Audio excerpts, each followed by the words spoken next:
On a tous déjà imaginé ce que l'on ferait si on décrochait le jackpot. Le tour du monde, prendre du temps pour soi et pour ceux qu'on aime, sécuriser l'avenir de sa famille. Pour Jean, Leïla et Marc et tant d'autres, le rêve est devenu réalité. Ils ont coché les bons numéros ou gratté le bon ticket et se sont réveillés un matin, grands gagnants de la Française des Jeux. Leur vie a-t-elle changé après ce coup de chance ? Sont-ils restés eux-mêmes ? Au fond, ça veut dire quoi être un grand gagnant ?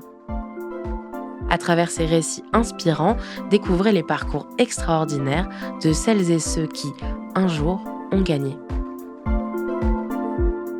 Toutes celles et ceux nés avant les années 2000 se souviennent du 12 juillet 1998. Ils savent où ils étaient et avec qui pour la première victoire de l'équipe de France aux mondiaux de football. Ils revivent les buts décisifs, l'émotion intense et surtout cette ferveur dans les rues, cette joie partagée, cette euphorie collective. Pour beaucoup, le football est bien plus qu'un sport, c'est un lien. C'est ce lien qui unissait Philippe à son père et qu'il perpétue aujourd'hui avec son fils. Ce bonheur simple de regarder un match ensemble, de vibrer au rythme du ballon ou d'aller au stade côte à côte. Alors un soir de match en compagnie de son fils, lorsque Philippe consulte son application FDJ, un sourire se dessine sur son visage. Il pense à son papa, à son fils, à ces moments complices qui prennent soudain une toute nouvelle saveur. J'ai passé mon enfance, je suis né d'abord dans le Vaucluse. Et à l'âge de 6 mois, mes parents ont déménagé à Marseille du fait que mon père travaillait au chantier naval de la Ciotat. J'ai eu la chance d'être dans une famille très protectrice, très aimante. Ma mère était la directrice, parce que c'était la femme, mais c'est elle qui menait la maison. Et on avait un père adorable qui était à la fois l'éducateur, le joueur. Et j'ai eu des relations hyper intenses avec mon père. Et j'avais 2 frères adorables aussi. Et c'est une enfance qui a été heureuse, hein.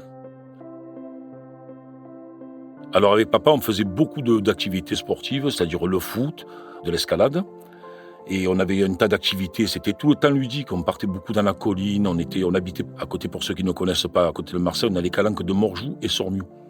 Et c'est super beau, on y allait, on faisait 5 km aller, 5 km retour à pied, à l'âge de 6 ans. Et j'ai toujours été habitué à être en contact avec mon père et ma mère, à la nature, et on a eu une belle enfance, voilà, on n'a pas à se plaindre.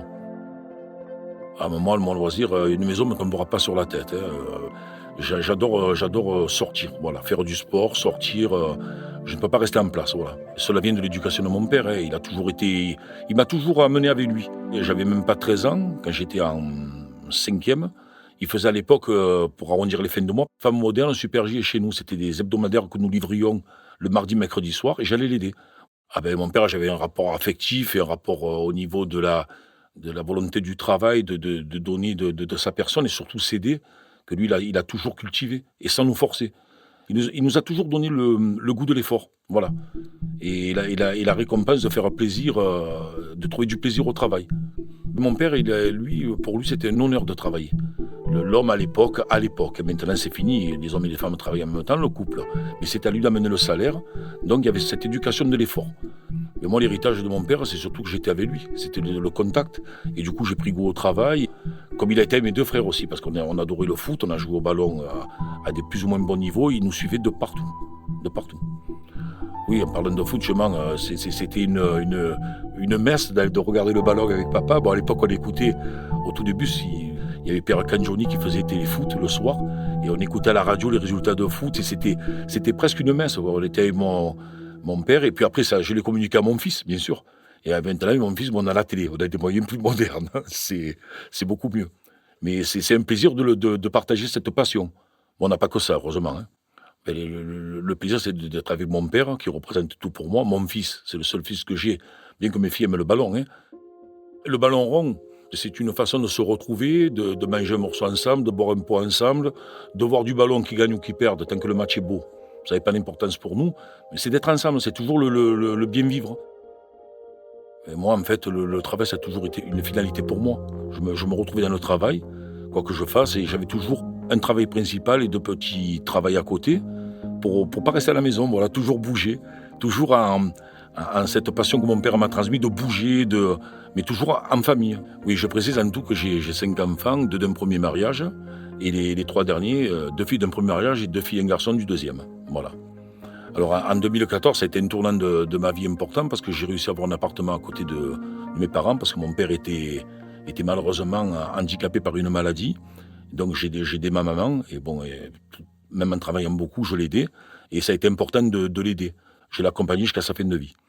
Et le malheur, c'est que j'ai eu l'appartement à côté de mes parents et mon père est mort 8 mois après. J'en ai pas profité vraiment. Et encore un malheur, même pas un an après, c'est mon frère de 51 ans qui est parti aussi. Alors j'ai continué à habiter à côté puisqu'il y avait maman qui avait gardé l'appartement. Moi j'avais mon fils avec moi.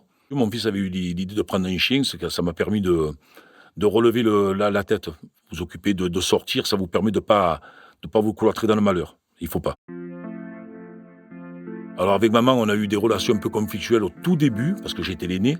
Donc j'ai servi de test, mais par contre c'est une mère adorable. Maintenant elle est très âgée, elle est en pleine vie grâce à Dieu, je touche du bois, et on a des relations très fortes. Et je la vois souvent. Je suis un peu son chouchou parce que elle a toujours mon dernier frère, pêcheur, mais elle me fait souvent à manger, elle s'inquiète pour moi, je pars, il faut que je l'appelle. On dirait que j'ai 17 ans, vous savez, le gamin. Elle a toujours été comme ça. Avec moi peut-être au tout début, elle était un peu plus rigide, et c'est même pas rigide, elle m'a donné une bonne éducation, et je la remercie. Ça m'a permis d'aller droit, j'étais droit dans mes bottes, et puis une femme qui a perdu un mari et un fils en un an, il y a besoin de la soutenir, voilà. Même que je suis à la retraite, je continue à faire les marchés, j'ai énormément de travail, et elle m'aide. Même à l'âge qu'elle a, c'est très fort. Quand j'ai habité à côté de chez mes parents, mon père il jouait au loto, mais ma mère elle y faisait rarement, parce qu'elle jouait juste les dates qu'elle jouait elle, et on a décidé de faire une grille. Alors c'était un soir, on était devant le loto, puis il me dit, maman elle me joue rarement ma grille, on en fait une. J'ai dit, choisis 3 numéros. Et moi j'en ai choisi 2. Et on a fait cette grille, je l'ai gravée à jamais dans ma tête, je l'ai toujours joué. J'étais un joueur depuis quelques années, depuis 97, je jouais les dates de naissance de mes enfants. Et ensuite, avec papa, on a fait la deuxième grille. J'avais pris ce fait de jouer ces 2 grilles parce que je me disais, un jour ou l'autre, ça va arriver. Alors, ce que j'ai fait, malgré la mort de papa, j'ai continué à jouer nos numéros en mémoire de lui. Voilà. C'était un plaisir. Ça me sentait proche de lui, de pas l'oublier. Papa, c'était papa avec un grand P. C'était l'homme, c'était un dieu pour moi. C'était mon idéal. Quand je joue cette grille, j'ai toujours une pensée pour lui. En 2023, j'ai 61 ans, je travaille beaucoup du fait que j'ai mes 2 enfants, mes 2 derniers enfants à charge. En fait, mon but, c'est quand je joue, c'est d'avoir une belle maison, une belle voiture, et c'est tout. Voilà. Et faire plaisir à mes proches. En 2023, j'étais dans des HLM, très bien situés, et avec mon fils et 2 chiens. Et puis j'avais pas un salaire mirobolant, j'avais une vie, pas à me plaindre, de travailleur, voilà, de travailleur. Et puis il est arrivé ce fameux jour de match, où avec mon fils, on était devant la télé, on commençait un peu à s'embêter, c'était un match bidon. À la mi-temps, je regarde sur le site de la FDJ les numéros sortants. Le matin même, j'avais vite fait une grille, et comme beaucoup de fois, j'avais pas coché le numéro chance. Donc je demande à mon buraliste, il se trompe de numéro. Et je m'en aperçois en sortant du tabac. Alors je précise que j'avais joué les fameux numéros de mon papa, qu'on avait décidé ensemble, le 29, 38, 39, 42, 49, et le numéro chance, qui est le 3. Alors je précise que le buraliste, justement, ne m'avait pas écouté, au lieu de mettre le numéro chance 3, il avait mis le 2. Et par un genre de peur que le ticket soit gagnant, j'ai décidé de le garder et de jouer plus tard sur l'application de la Française des Jeux sur Internet. Et je rentre chez moi en disant, je vais faire la bonne grille. Mais avec 2 chiens et une maison à tenir, la journée passe. 7h15, je me rends compte que je n'avais pas joué la grille, je la joue. Donc, guerre avant la clôture des Jeux. Et je joue la bonne grille, avec le bon numéro de chance, le 3. Alors, le soir de ce fameux match international France-Grèce, avec mon fils de 25 ans, on était scotché devant la télé, et on s'ennuyait lourdement. À la mi-temps, j'ai attendu la mi-temps, je vérifie sur le téléphone les numéros, j'y croyais pas. Au début, je me suis dit, c'est un canular, c'est un fake sur mon téléphone. Donc, je demande à mon fils de regarder de lui-même. Je ne sais pas où il a trouvé les numéros, c'était pas les bons. Donc, ce que j'ai fait, j'ai regardé, j'ai mis en replay la télévision de TF1 et j'ai vu le tirage en direct. quand j'ouvre mon appli, FDJ, je vois mes 5 bons numéros avec le numéro chance, le bon, le 3. Et normalement, quand la FDJ réagit assez vite, ils sont surlignés quand vous avez gagné. Ils ne vous donnent pas le gain. Mais moi, j'y croyais pas. Donc, je demande à mon fils de vérifier, bien entendu. J'ai dit, on peut regarder maintenant la télévision en replay. On a remis le tirage du loto en replay pour être sûr. Mais quand on a regardé le replay, là, j'ai pas été exubérant, mais j'étais KO. Donc là, j'ai compris que c'était vraiment la réalité. J'ai vu que j'avais gagné une somme assez importante, et surtout, même sur la deuxième ligne, c'est-à-dire sans le numéro chance. Alors, heureusement que j'ai eu la bonne idée de faire la bonne grille sur l'application, parce que c'était 2 millions d'euros, donc c'est pas une petite somme. Et sur la mauvaise grille que m'avait fait mon collègue myope, elle était à 133 000. Quand j'ai gagné, j'y croyais pas. J'y croyais pas parce que moi, quand je palpe la réalité, j'y crois. Donc c'était un peu irréel, mais bon, je savais que j'avais gagné. On n'a pas dormi de la nuit avec mon fils, on est allé promener les chiens dans la colline, c'était les plus heureux d'ailleurs. Et après, il y a une temps d'adaptation quand même. Les gens ils sont euphoriques, moi ça n'a pas été le cas. Tant que j'ai pas eu les responsables qui étaient super avec moi, de la FDJ, qui m'ont vraiment expliqué comment se faire verser les gains. Ah non, mais le pire, c'est qu'avec mon fils, je me suis fait engueuler parce que je suis tellement travailleur, j'ai dit, écoute, je vais quand même continuer à travailler. Lui, il m'a dit, non, tu arrêtes de suite, il me dit, qu'avec le travail que tu fais, tu fais ce que tu fais, ton plaisir, mais le travail principal de 15 heures par jour, tu arrêtes. Quand j'ai gagné ce fameux lundi, là, de ce match pitoyable, j'ai contacté de charmantes demoiselles de la FDJ qui m'ont expliqué le procédé. Et ça s'est très bien passé avec elles. Elles m'ont donné le déroulé, et voilà. Alors, j'ai récupéré une première fois sur Marseille 133 000. Et ensuite, j'ai eu le virement de 2 millions d'euros par les personnes qui s'en occupaient à la FDJ à Paris. La première fois où j'ai ouvert mon compte, où j'ai vu le virement que m'avait fait, j'étais surpris. Mais vous voyez, cette somme, c'est plus 4 chiffres du salaire. C'est exorbitant. Mais ma première, vous voyez, pensée, ça a été de faire plaisir à mes enfants, déjà. Mon frère aussi, qu'on est très proche. Ma mère, elle n'a pas voulu. Je lui ai fait des petits cadeaux, si on peut dire, et surtout la recherche de la maison. En fait, grâce à ça, sans réduire le travail, parce que je travaille pas mal, mais je le fais à mon rythme. C'est l'avantage, je fais des marchés, je fais des ventes, des achats. En fait, grâce à la Française des Jeux, la somme que j'ai gagnée, je travaille vraiment, je fais que ce qui me plaît, du plaisir. Voilà. Je travaille pas mal, parce que je me fais des fois engueuler par mon frère, mon fils et ma mère, mais ça me plaît. Voilà, je peux pas m'en passer. À la maison, c'est la cerise sur le gâteau.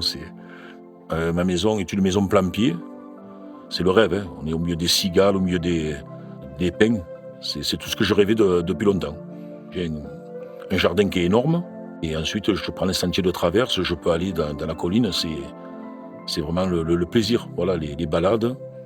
Il est vrai que ça m'a permis d'avoir des pensées, parce qu'on était avec papa, on était beaucoup dans la colline. Beaucoup. On était constamment en train d'être dehors. Là, je fais pareil que lui. Les pensées, de toute façon, c'est éternel. Vous avez la peine et la pensée, elle est à vie. Hein. Ça, on ne peut pas l'enlever. Il faut la garder pour soi, c'est dur, mais bon, je pense que s'il est en haut, qu'il me voit, il doit être très heureux pour moi, même mon frère. Je pense que si mon père, s'il y avait eu un bon Dieu, il avait été vivant à cette époque-là, il aurait été fou de joie. Et il aurait été vraiment le plus heureux des hommes, je pense. Pour moi, bien sûr. C'est le seul plaisir que j'aurais pas eu, de le voir heureux, pour moi. Moi, ma nouvelle vie, elle est vraiment au top. Il n'y a plus de soucis d'avoir peur du lendemain. Je fais ce que j'ai envie, je suis un privilégié. Ça, j'en suis conscient. Hein. J'en suis très conscient. Je suis très très serein, je prends la vie, je profite surtout de mes petits-enfants, j'en ai pas mal, de mes enfants. Mais je ne fais pas de folie grâce à cette somme. J'ai surtout fait les bons investissements, et on dépense à pas compter. Parce que quand on a souffert, l'argent, on sait qu'il a de la valeur. J'ai la chance, mes 4 filles, elles sont casées, on va dire, elles sont en couple, je les vois moins souvent. Mais avec mon fils, c'est vrai qu'on est vachement proches, parce qu'il a toujours été dans les moments difficiles. C'est pas parce que c'est le garçon, mais il est proche, voilà, je peux pas dire mieux. Et je précise que la plus heureuse d'être présente, c'est ma maman, et maintenant c'est la plus heureuse des femmes, parce qu'elle voit que je suis serein. Elle me crie un peu dessus parce que je travaille trop, mais c'est la plus heureuse des femmes. Elle a ses 2 fils qui sont qui sont tranquilles, bien installés dans la société. Oui, je tiens à préciser aussi que ce soit toutes mes tantes, mes oncles, ils ont été hyper contents parce qu'on est une très très grosse famille. Donc, ils ont été hyper heureux. Ils comprennent pas que je continue à faire les marchés, à me lever tôt le matin. Ils ne comprennent pas ça, par contre. Alors, moi, ce que je conseille aux gens qui gagnent une certaine somme, c'est de bien choisir les personnes à qui on le dit. C'est pour ça que moi, quand j'ai gagné, ça a été mes enfants en priorité, ma mère, et j'ai donné le soin à ma mère, mon frère, bien sûr, j'ai donné le soin à ma mère de le dire aux membres de sa famille de son côté. J'ai pris comme une certaine pudeur à l'annoncer, vous savez. C'est gênant de dire j'ai de l'argent, et je trouve que c'est pas pudique, voilà. Il n'y a que 2 de mes meilleurs amis qui sont au courant, à qui j'ai fait profiter un peu, hein. Ils étaient très, très contents. Ce sont des amis de très longue date. Mais maintenant, mon souhait, c'est que comme j'ai rencontré enfin une femme avec qui je suis très bien, très très bien, là maintenant je commence à penser un peu à prendre du plaisir au voyage avec elle. Alors, le souci de ma chérie, ce serait d'aller au Taj Mahal. Il est vrai que ma chérie aimerait à tout prix y aller. C'est pour ça que j'ai dit souci, c'est son souhait, parce qu'elle y tient vraiment, vous voyez. Elle veut vraiment y aller avant qu'on ne puisse plus le faire, voilà. Et ça, on va essayer d'y aller. Ben moi, le seul rêve, c'est vrai, c'est d'aller voir les aurores boréales. Ça, c'est mon rêve. Et de partir au Canada un mois. Et ça, je souhaite vraiment le faire avant d'être trop vieux. Je tiens à préciser que par superstition, je joue toujours les 2 grilles, et les mêmes, et pas plus. Je joue toujours très modérément. Même avec la grille que j'ai gagnée, je la rejoue, parce qu'il y a une petite étoile, je pense regagner. Voilà, mon souhait, ce serait de retourner voir les personnes de la FDJ, surtout retourner dans ce fameux bâtiment avec elles, voilà. La FDJ, c'est le rêve. Quand vous arrivez au bâtiment de la FDJ, c'est colossal. Vous rentrez là-dedans, vous demandez si vous êtes dans un bâtiment. C'est vraiment beau. C'est vraiment très beau. Tout en verre, c'est superbe. Je connais tellement les numéros par cœur que si je les voyais ressortir et ne pas les jouer, ce serait dommage. La grille de papa, je la jouerais vita aeternam. C'est quelque chose que j'ai fait avec mon père, c'est quelque chose, j'y tiens. Ça pourrait être autre chose que le jeu, c'est quelque chose que j'ai fait avec mon père, voilà, de son vivant. En fait, de faire cette grille, ça me rapproche moralement, j'en ai besoin de mon père, voilà. Il est là par la pensée, par le souvenir. Ça a l'air bizarre, mais ça représente beaucoup pour moi de faire ce jeu. Comme papa a voulu que malheureusement soit incinéré et qu'on soit mis ses cendres à la mer, je n'ai pas de stèle pour aller me recueillir. Donc en fait, voilà, le ticket me permet de rester en contact avec lui. C'est peut-être paradoxal, mais moi ça me permet de penser. J'ai pas besoin pour penser à lui, mais d'être plus proche de lui. On peut appeler ça, ce que je fais, un rituel. Les jeux d'argent et de hasard peuvent être dangereux, perte d'argent, conflits familiaux, addiction. Retrouvez nos conseils sur joueur-info-service.fr et au 09 74 75 13 13. Appel non surtaxé. C'était Et un jour gagné, un podcast proposé par la Française des Jeux et produit par Slate for Brands. Réalisation et musique, Thomas Loupias.